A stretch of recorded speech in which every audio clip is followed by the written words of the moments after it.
নমস্কার বন্ধু, sport pencil চ্যানেলের আরো একটি নতুন ভিডিওতে আপনাকে স্বাগত জানাবো। শতবর্ষে ইস্টবেঙ্গল ক্লাবের 100খানা উল্লেখযোগ্য ঘটনা, একদম জন্মলগ্ন 1920 থেকে শুরু করে আজ পর্যন্ত।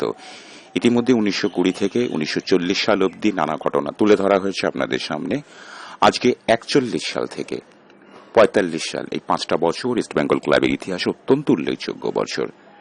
1941-এ প্রথম ইস্টবেঙ্গল ক্লাব সর্বভারতীয় কোন ফুটবল প্রতিযোগিতায় অংশগ্রহণ করে।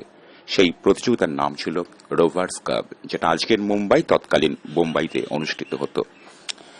অবশ্য এই ডুরান্ড কাপ ইস্টবেঙ্গল বিশেষ কোনো সাফল্য পায়নি, কোয়ার্টার ফাইনাল থেকেই তারা বিদায় নেয়। এলো 1942।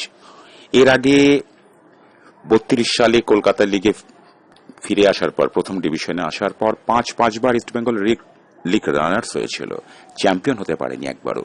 1942-এ অবাঙালি ফুটবলার সোমানার নেতৃত্বে ইস্টবেঙ্গল ক্লাব প্রথমবার কলকাতা লিগ জয়লাভ করে। 26খানা গোল করে সর্বোচ্চ গোলদাতা হন এই সোমানা। কলকাতা লিগে তার আছে 85খানা গোল, যেটাও কিনা একটা অনন্য নজির। এরপরেই ইস্টবেঙ্গলের সামনে চলে এলো আইএফএ শিল্ড জেতার অনন্য রেকর্ড। আইএফএ শিল্ড জিতল ইস্টবেঙ্গল। অবশ্য অধিনায়ক ছিলেন রাখাল মজুমদার। এই সোমানা কিন্তু 11খানা গোল করে সর্বোচ্চ গোলদাতা হলেন। এভাবে যেতে যেতেই ইস্টবেঙ্গলের সামনে চলে এলো 45 সাল বন্ধু। 45 সালটা ইস্টবেঙ্গল ক্লাবের ইতিহাসে অত্যন্ত গুরুত্বপূর্ণ। 1945 সালে ইস্টবেঙ্গল পরিতোষ চক্রবর্তীর নেতৃত্বে একই মরশুমে লিগ এবং শিল্ড দৈত্য কাপ জেতার একটা গৌরব অর্জন করল তারা। এবারে কিন্তু ইস্টবেঙ্গলের হয়ে সর্বোচ্চ গোলদাতা যিনি 22খানা গোল করে হয়েছিলেন, তিনি একজন বিদেশি ফুটবলার। বার্মার সেই ফুটবলারটির নাম ছিল পাক্সলে।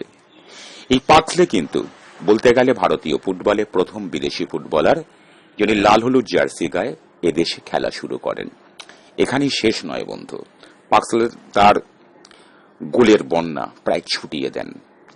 তার পরের বছরে ইস্টবেঙ্গল ক্লাব আবারও রোভার্স কাপ 1945 সালে ইস্টবেঙ্গল ক্লাব খেলতে চায়। সেই রোভার্স কাপে বিশেষ সুবিধা করতে না পারলেও পিসিএলই রেল এরকম একটি দল সেই সময় খেলত, ভারতীয় ফুটবল যথেষ্ট তাদের সুনাম ছিল, সে রেল দলকে তারা বিধ্বস্ত করল 11-0 গোলে। যে কোনো প্রতিযোগিতাতে ইস্টবেঙ্গল ক্লাবের এটাই কিন্তু হচ্ছে সর্বোচ্চ ব্যবধানের জয়। এই 11টা গোলের মধ্যে 8খানা গোল যিনি করেছিলেন সেই বার্মার ফুটবলারটি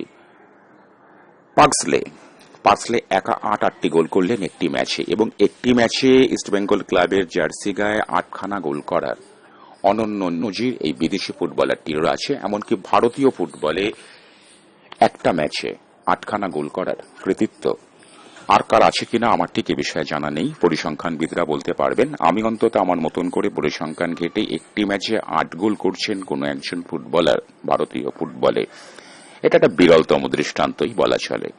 অর্থাৎ দেখা যাচ্ছে যে 1941 থেকে শুরু করে 1945 সালের মধ্যে ইস্টবেঙ্গল ক্লাবে ঘটে গেল নানা রকম উল্লেখযোগ্য ঘটনা। প্রথম বিদেশি ফুটবলার খেললেন, যে সে বিদেশি নন, একেবারে গোল মেশিন বলা চলে তাকে।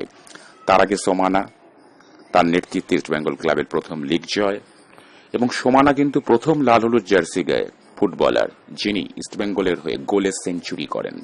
দুটো মরশুমে তিনি গোলের বন্যা ছুটিয়ে দেন। সব মিলিয়ে ঝুলিয়ে বন্ধু 1942-এ ইস্টবেঙ্গল ক্লাবের লিগ জয় নিঃসন্দেহে ঐতিহাসিক ঘটনা। তার কারণ দ্বিতীয় ডিভিশনে খেলে চ্যাম্পিয়ন হয়ে প্রথম ডিভিশনে আসা, মাঝে আবারও প্রথম ডিভিশন থেকে দ্বিতীয় ডিভিশনে অবনমন হওয়া, এবং সেখান থেকে 5বার রানার্স হয়ে কাপ না জেতা, শেষ পর্যন্ত লিগ জেতার গৌরব অর্জন করা, সাপ মুক্তি বলা চলে। এরকম উল্লেখযোগ্য ঘটনা 1941 থেকে 1945 সালের মধ্যে ইস্টবেঙ্গল ক্লাবের ইতিহাসে ঘটেছিল বলেই এই 5 বছরের খুব সংক্ষিপ্ত সময়সীমা, এই 5 বছরের সময়সীমাটা কিন্তু ইস্টবেঙ্গল ক্লাবের ইতিহাসে রীতিমতো একটা গৌরবজনক অধ্যায়ের সূচনা বলা চলে। কারণ সেই থেকেই কিন্তু ইস্টবেঙ্গল ক্লাব সর্বভারতীয় স্তরে এবং কলকাতা ফুটবলে আস্তে আস্তে করে নিজেদেরকে চেনাতে শুরু করে। অর্থাৎ শুরুটা হয় সেই 40 দশকের পরবর্তী সময় থেকে। এখানেই ভিডিওটি শেষ করলাম। ভালো লাগলে লাইক দেবেন, চ্যানেলটিকে সাবস্ক্রাইব করতে কিন্তু একেবারেই ভুলবেন না। ধন্যবাদ।